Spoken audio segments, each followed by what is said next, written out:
vous apercevez qu'en fait nous lisons souvent le Coran à des niveaux beaucoup trop superficiels. Et moi c'est des choses qui, encore une fois, des relectures et des relectures, à des moments donnés je m'arrête, je dis mais j'avais même pas vu ça.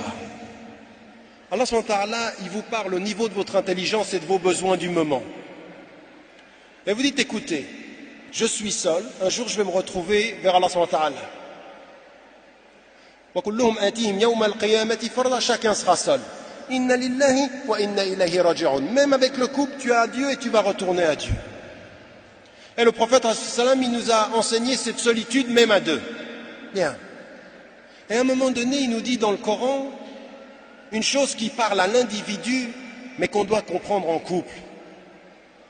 Il y a un verset du Coran qui parle à l'individu, mais il faut le comprendre à deux. La yukallifu Allahu nafsan illa wus'aha. Dieu ne demande pas à un être plus que ce qu'il peut porter. Et souvent, nous on reprend ce verset, on le lit tout seul. On se dit, Allah subhanahu wa ta'ala, il ne va pas me demander plus que ce que je peux porter. Arrêtons-nous un petit moment.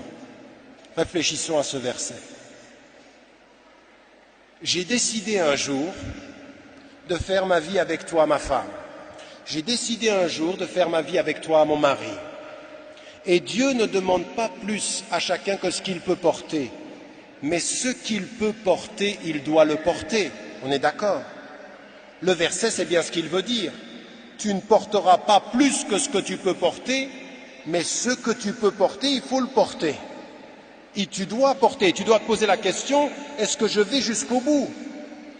Implicitement, la question de Omar, radiallahu anhu, quand il va vers le compagnon et lui dit, est-ce que tu sens rih al-nifaq, est-ce que tu sens le parfum de l'hypocrisie sur moi? Il demande quoi? Il est tout le temps en train de se questionner, est-ce que je ne suis pas un hypocrite? Est-ce que je fais... Donc il a une question individuelle.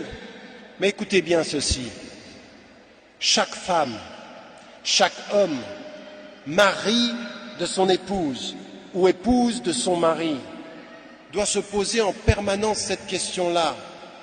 Il ne faut pas que je sois pour ma femme, il ne faut pas que je sois pour mon mari celle ou celui qui l'empêche de répondre aux potentialités que Dieu a mis en lui.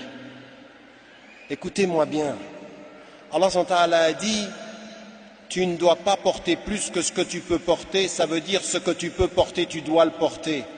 La personne qui vous accompagne doit faire attention à vous permettre de porter ce que vous devez porter et de vous y aider. Et ça, c'est très important. C'est tellement important que si je suis ta femme, que si je suis ton mari, il y a des hommes, ils sont accompagnés de femmes qui ont des potentialités extraordinaires.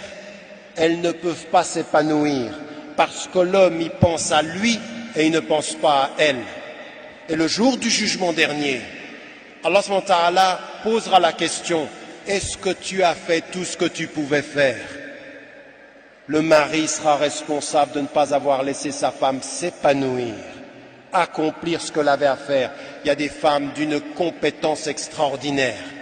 Et s'il y a une chose que vous ne trouverez jamais chez le prophète, toutes les femmes qui sont apparues et qui étaient ses épouses ou les femmes qui étaient des compagnons du prophète, elles sont allées au bout de leur potentialité. Et nous, ce que nous devons faire dans notre couple, je suis là pour te permettre d'aller au bout de tes potentialités.